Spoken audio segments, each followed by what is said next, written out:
Hey guys, it's Alexi coming at you with this week's installment of Retro Gaming Goodness. The month is in full swing, and we just can't get enough of the old school games and brand new consoles that the year is bringing. While we make it a point that the gadgets we showcase are indeed from the retro vein, we can't really help it if they have a bit of a modern flavor. At least you know it won't be conking out anytime soon.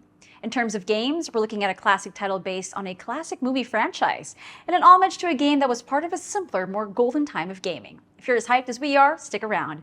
But before that, make sure to like and subscribe so you'll always be up to date with the latest retro news. Click that bell icon so you'll know exactly when our news goes live. Let's go!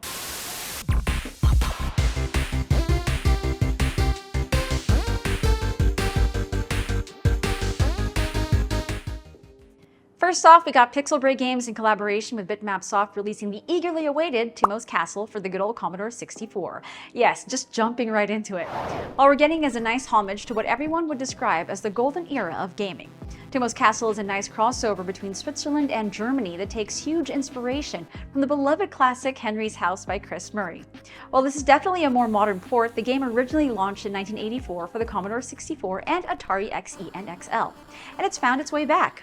In terms of those modern changes, this game features not just a single screen with 8 spaces, but also hidden bonuses, a nostalgic soundtrack, a high score list, and 50Hz performance with no loading times.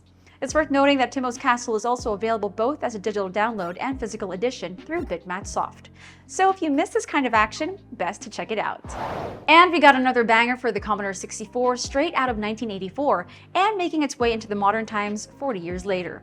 Created by Dennis Caswell and published by Epix, the original Impossible Mission came out on the C64 and became a classic for the ages, combining the elements of platforming, adventure, and action, plus actual digitized speech. It was and still is a game worth checking out in the modern age of 2024.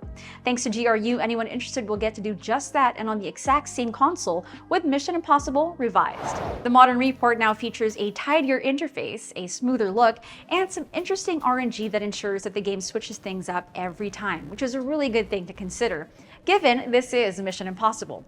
As for all the classic elements from way back, that particular facet of the game is very much alive. So anyone who picked it up in the 80s will still be able to enjoy it if they decided to play a few games today.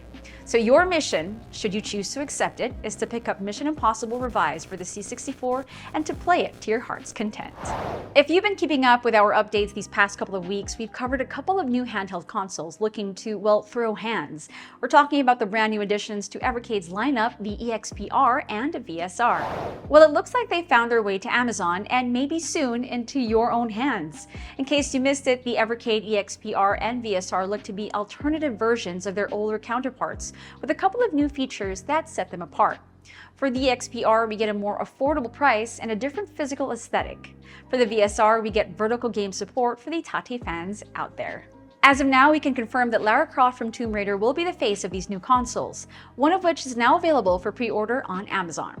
While there's no news of how much the VSR will be, the EXP-R is coming in at $99 US, which is fairly cheaper than the older EXPs, which come in at $129 US. Either way, we'll keep our eyes peeled for any Evercade-related news that comes our way. And there you have it, another week of sweet retro gaming goodness. If you have suggestions for any news to cover, or if we missed anything, let us know down below. And as always, don't forget to like the video so YouTube's algorithm shows us some love. Again, I'm Alexi. I'll catch you all again next time.